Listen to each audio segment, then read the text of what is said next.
أعوذ بالله السميع العليم من الشيطان الرجيم من همزه ونفخه ونفثه. يا أيها الذين آمنوا لا تتخذوا بطانة من دونكم لا يألونكم خبالا ودوا ما عنتم قد بدت البغضاء من أفواههم وما تخفي صدورهم أكبر قد بينا لكم الآيات إن كنتم تعقلون. عن حذيفة رضي الله عنه قال كان الناس يسألون رسول الله صلى الله عليه وسلم عن الخير وكنت أسأله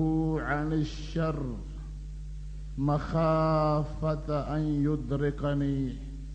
أخرجه البخاري في صحيحه فی کتاب الفتن. امت مسلمہ کا یہ المیہ رہا ہے، اس نے بڑے فریب کھائے ہیں اور دھوکے کھائے ہیں.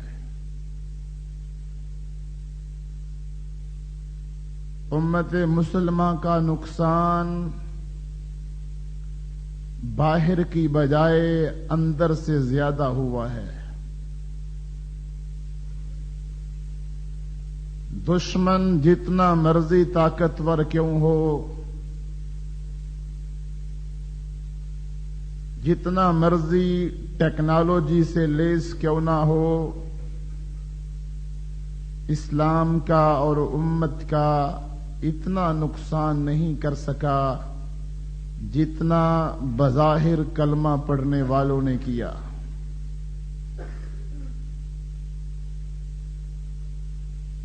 امت کو فریب دینے کا آغاز تو حقیقت میں آدم علیہ الصلاۃ والسلام ہی سے ہو گیا تھا، جب شیطان نے قسم کھا کر اور اپنے آپ کو خیر خواہ ظاہر کر کے کہا کہ اس درخت کے قریب چلے جاؤ، اس میں تمہاری بہتری ہے. اور آدم علیہ الصلاۃ والسلام اس کی قسم سن کے، اللہ کا نام سن کر اور خیر خواہی کی بات سن کے فریب میں آ گئے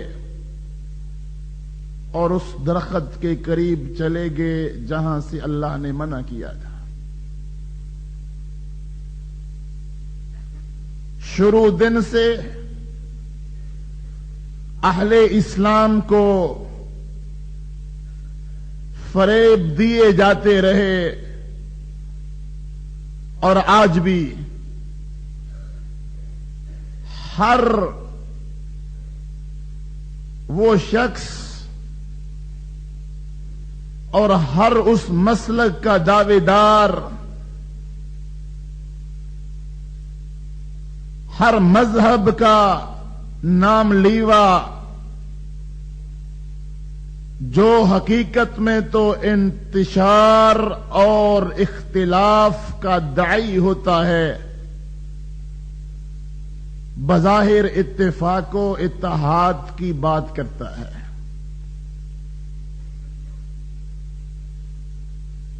اور مسلم امت نے اس نعرہ اتفاق و اتحاد سے بڑے دھوکے کھائے ہیں. عالم اسلام، سادہ لوگ مسلمان بڑی جلدی اس فریب کے اندر مبتلا ہو جاتے ہیں کہ نعرہ تو اتفاق کا ہے، اتحاد کا ہے، چلو اتفاق کر لیتے ہیں، لیکن یہ نہیں سوچتے کہ اس کے در پردہ سازش کون سی ہے. قادیانی جو کہ اب پاکستان میں غیر مسلم قرار پا چکے، انگریز کا یہ پروردہ پودا، اسلام کے چہرے پہ بدنما داغ، احمدی کا لفظ استعمال کرنے والا گروہ بہت زیادہ اتفاق و اتحاد کی بات کرتا ہے۔ بہائی غیر مسلم فرقہ وہ بھی اتفاق و اتحاد کی بات کرتے ہیں۔ اس موضوع پہ تفصیل علامہ احسان علی ظہیر شہید کی کتاب البہائیہ میں ملے گی۔ اور اس وقت فلسطین کا صدر محمود عباس الفتح کا لیڈر بہائی ہے۔ ایسے ہی فتح والے اور محمود عباس فلسطین کے مجاہدین حماس کی مخالفت نہیں کر رہے، ان کے جھوٹے مذہب کی بنیاد ہے۔ اسی طرح آج کے دور میں شیعہ حضرات یہودیوں کی اولاد جو کہ حقیقت میں اسلام کا نقاب اوڑھنے والا یہودیوں کا گروہ ہے، اپنے مکروہ چہرے کو چھپانے کے لیے اور انکشاف حقیقت سے خوف زدہ ہو کر اتفاق و اتحاد کی بات کرتے ہیں کہ شیعہ سنی بھائی بھائی۔ یہ تو وہی بات ہے جو علی رضی اللہ عنہ سے کہی گئی تھی، لا حکم الا اللہ ان الحکم الا للہ، حکم صرف اللہ کا چلے گا۔ خارجیوں نے کہا تھا تو نہج البلاغہ میں ہے، علی رضی اللہ عنہ نے کہا کلمۃ حق ارید بها الباطل، کلمہ حق ہے لیکن اس کے در پردہ باطل چھپا ہوا ہے، مقصد باطل ہے۔